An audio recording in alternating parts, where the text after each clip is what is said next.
President Ramnath Kovind to address the nation on the eve of the 74th Independence Day today. The address to be broadcast on the entire network of All India Radio and all channels of Doordarshan in the evening.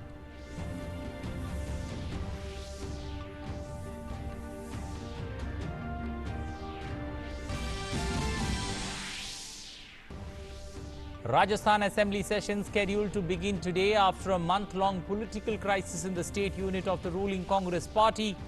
BSP issues whip to vote against Congress in case of no confidence motion.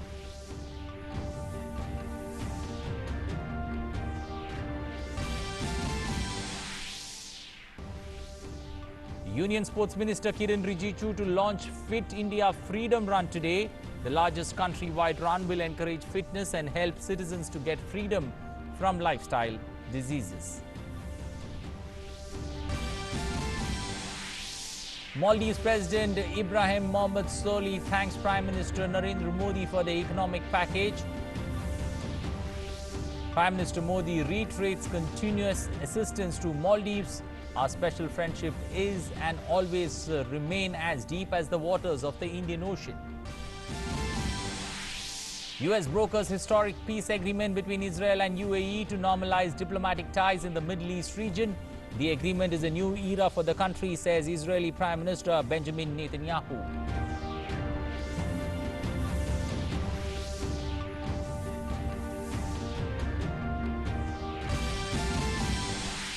German club RB Leipzig defeats Atletico Madrid to reach their first Champions League semi-final just 11 years after their formation. Will play French club PSG in the semi-finals. Good morning. Welcome to English News. I'm Anil Thomas. Now for the stories in detail.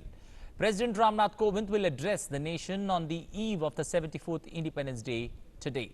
The address will be broadcast from 7 p.m. on the entire national network of All India Radio and telecast over all channels of Doordarshan in Hindi, followed by the English version. Broadcast of the address in Hindi and English on Doordarshan will be followed by the broadcast in regional languages by the regional channels of Doordarshan. All India Radio will broadcast the regional language version at 9:30 p.m. on its respective regional networks. In a major diplomatic breakthrough, the UAE on Thursday became the first Gulf country and the third in the Arab world to establish diplomatic relations with Israel. A joint statement from the United States, Israel and the UAE said that this historic diplomatic breakthrough will advance peace in the Middle East region and is a testament to the bold diplomacy and vision of the three leaders and the courage of the United Arab Emirates and Israel to chart a new path that will unlock the great potential in the region.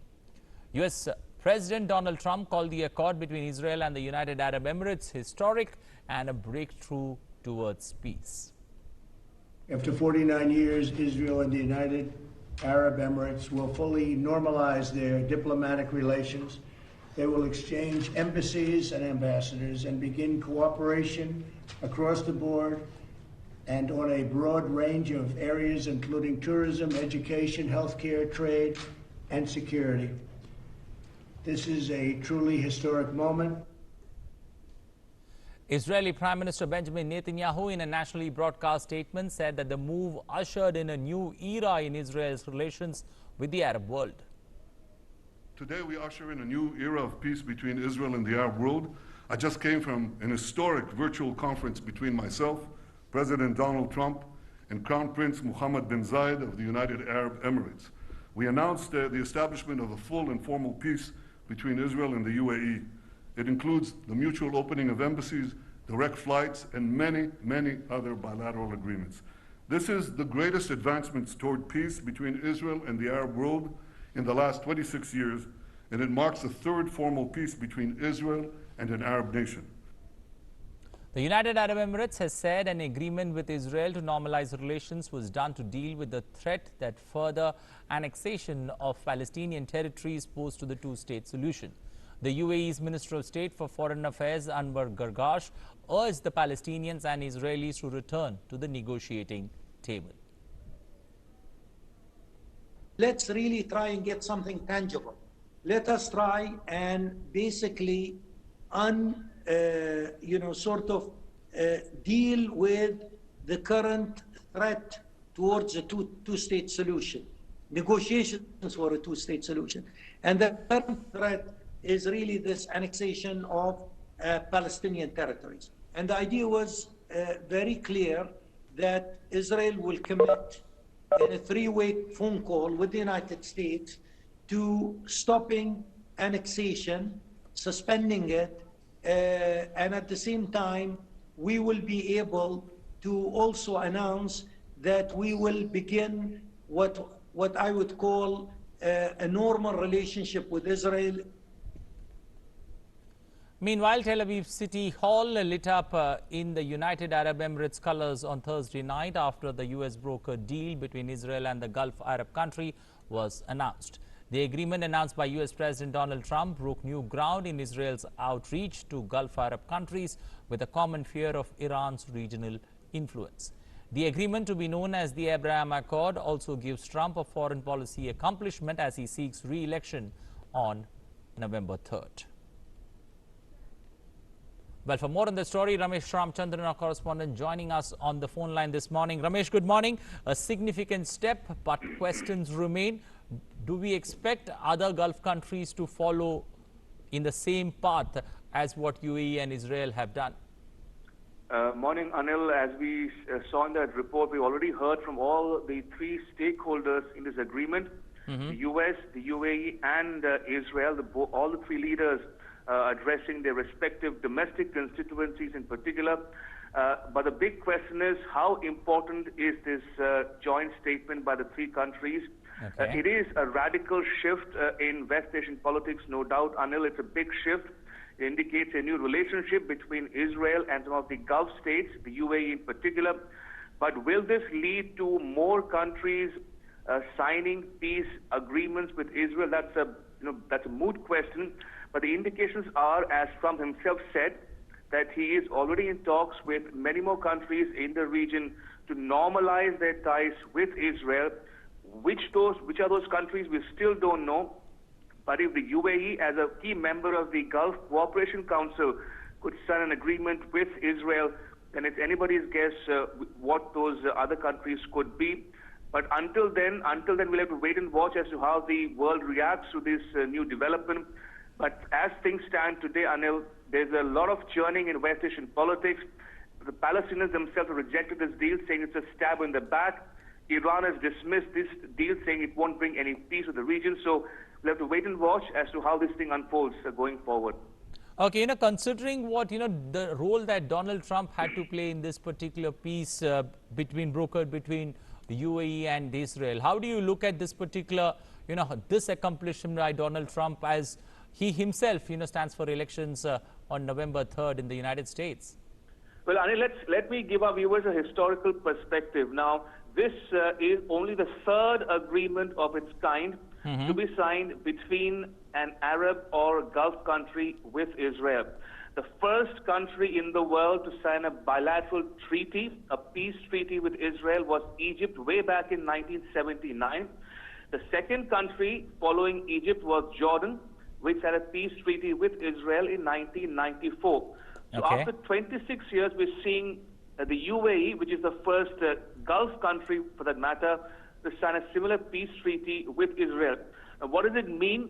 In very simple terms, this indicates that Israel, for all practical purposes, has agreed to suspend, the operative word is suspend, further annexation of Palestinian land, especially the West Bank. Okay. Now, viewers need to remember that Prime Minister Netanyahu of Israel had won re-election on the plank of annexing West Bank into sovereign Israeli territory. And that had caused consternation among the Gulf and Arab countries. They were opposed to it. So this deal says Iran will temporarily wait or suspend further annexation of Palestinian land, that is West Bank. In Okay. return, the UAE says we will normalize ties with Israel, and that means that we will recognize Israel as a state. We'll open our embassy in Israel and also have direct flight between the UAE and Israel. And that remains to be seen how it plays out on the ground going forward. But from Trump's perspective, Anil, to answer your question, this is a big moment because, let's face it, he's seeking re-election in November, less than 100 days from now. And this will be played up by Trump in his re-election campaign as well. Okay, we'll leave it there. Thank you and appreciate you joining us this morning on the phone line as UAE and Israel are set for a roadmap towards bilateral relationship between the two countries on the rise. Well, now staying with international stories, Maldives has thanked India for its development assistance as the budget support and Great Malay Connectivity Project. Maldivian President Ibrahim Mohamed Solih in a tweet said, and I quote, "A landmark moment in Maldives-India cooperation today as we receive Indian assistance of $250 million as budget support and $500 million for the Greater Malay Connectivity Project. I thank Prime Minister Narendra Modi and the Indian people for their generosity and friendship." Prime Minister Narendra Modi has said that India will continue to support the Maldives in mitigating the economic impact of the COVID-19 pandemic. Replying to the Maldivian President Ibrahim Mohamed Solih on Twitter, the Prime Minister said their special friendship will always remain as deep as the waters of the Indian Ocean. Earlier on Thursday, External Affairs Minister S. Jaishankar, over a conversation with the Maldivian counterpart Abdul Shahid, announced India's decision to support the implementation of the GMCP in Maldives through a financial package consisting of a grant of $100 million and a new line of credit of $400 million. The External Affairs Minister noted that this will be the largest civilian infrastructure project in Maldives, connecting its capital city Malé with 3 neighboring islands. This landmark project will streamline connectivity between the 4 islands, boosting economic activity, generating employment and promoting holistic urban development in the Malé region. Well, for more on the story, Abhishek Jha, correspondent, joining us this morning with more on this. Abhishek, how do you look at this particular line of credit that's been extended to the Maldives government there? The significance of it, and how much of importance does India give to Maldives, especially when it comes to friendship in the Indian Ocean? Okay, so Anil, this is an assistance which is in line with India's long-held commitment that India will support all its neighborhood on a primary basis in development projects. This project will ease the transportation hassles in Maldives, which is an island nation, and these bridges that will be made, or these connectivity projects will ensure that smooth transportation among at least 4 islands of this island nation. Again, talking about India's continued support, India has been there for more development projects. In the past also, we have seen that there was this street light projects in Maldives that India had supported. Indian Prime Minister had also committed that there should be a cricket stadium in Maldives where Maldivians can come forward and play that game, and maybe someday in future they will become an international cricket team, as in case of Afghanistan, where India has not only assisted Afghanistan cricket team, but they built a stadium in Afghanistan, and the players from Afghanistan, they train in India here. So these cultural ties, these developmental projects, both are part of India's long-term commitment towards its neighborhood first policy. And this assistance will also make a deep, trust between the two nations, because we've seen the Speaker of Maldivian Parliament, Mohamed Rashid, he has said that not referring to China, but he has expressed his gratitude towards India by saying that India's assistance or India's help doesn't come binding, and it doesn't have those underlying meaning or implications or a debt trap, which was a concern for Maldivian policymakers when they had a very close relationship with China in the earlier regime. Okay. Also considering the fact that, there is a Maldives-China friendship bridge that exists, does this particular project that the GMCP brings in, does that make that other projects significant, purely because this would become the largest infrastructure project that, Maldives would have once it's through? Of course, Anil, that project with China, that has now been hailed as a debt trap project by China, though the renegotiation between Maldivian and Chinese counterparts and Chinese authorities are still underway. But leaving aside that, India's developmental projects have been of much significance, and ever since the new regime has taken over in Maldives under the leadership of Ibrahim Soli, and we also saw that Prime Minister going there in his swearing-in ceremony. So ever since that, those change in dynamics has taken place in Maldives. Maldives has always said that India first policy will be guiding its foreign policy vision, while India has always maintained that neighborhood first policy will be guiding its foreign policy vision. Yesterday only, when External Affairs Minister Jaishankar was having conversation with Maldivian counterpart Abdullah Shahid, both expressed this sentiment, and our foreign minister also said that Maldivians' foreign policy and India's neighborhood first policy both augurs well, and this will help India strengthen the developmental ties with its small counterparts in the neighborhood. Okay, we'll leave it there. Also, creation of an air travel bubble with the Maldives very much being approved there.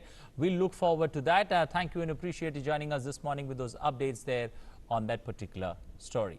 Well, heading back home amid the political crisis going on in Rajasthan for the last 1 month, the assembly session will begin today. Before the session, the meeting of BJP and Congress Legislative Party was held on Thursday in Jaipur, where both parties discussed their strategy for the session.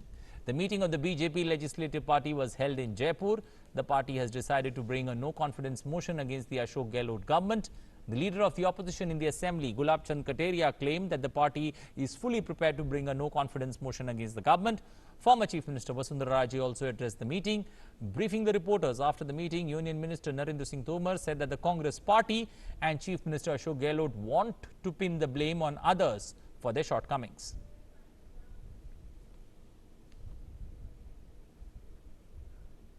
The Congress Legislative Party meeting was also held in Jaipur on Thursday evening.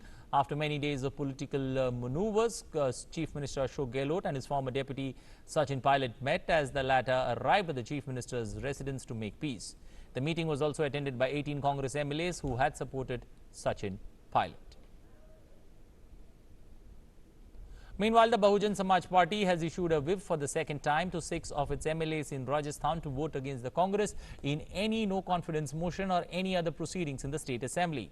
The party in a statement said if they violate the same, they will face disqualification. In another development, the Rajasthan High Court will today hear the petitions filed by the BJP MLA Madan Dilawar and the BSP challenging the merger of 6 MLAs with the Congress. The petitioners have challenged the merger of the 6 MLAs with the Congress and demanded a stay on the execution of the order passed by the Speaker in this regard.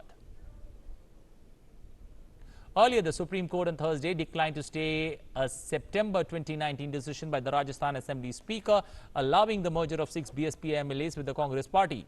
The apex court said that the issue regarding the validity of the Speaker's decision is pending before the Rajasthan High Court and declined to grant interim relief to the petitioner BJP MLA Madan Dilawar, who sought disqualification of the 6 BSP MLAs for defection. Union Minister of Youth Affairs and Sports Kiren Rijiju will launch the largest countrywide run, the Fit India Freedom Run, today. The run will begin from tomorrow and continue till October 2nd. Individuals and organizations can register for the event on the Fit India website. The event is being organized to mark the 74th Independence Day of India tomorrow to the 151st birth anniversary of Mahatma Gandhi on October 2nd. The motto of the Freedom Run is to encourage fitness and help citizens to get freedom from obesity, laziness, stress, anxiety and other lifestyle diseases. In the recent past as well, Fit India has organized numerous big-scale events such as Fit India Plog Run and Fit India Cyclothon to make the message of fitness to the masses. The mob violence that claimed 3 lives in Bengaluru East was an act of violence intended to damage police property and target policemen. Bangalore City Police Commissioner Kamal Pant spoke to DD News and said that the initial investigation by police has also established that the fact that the mob demanded that the accused be handed over to them, which the police refused. He also said that the charges of intelligence failure is false and police action was justified, otherwise more damage would have been caused. Over 30 injured policemen are recovering in hospitals. Meanwhile, the disturbed areas remain peaceful and security was increased by the development of RAF in the area. Curfew will remain till tomorrow.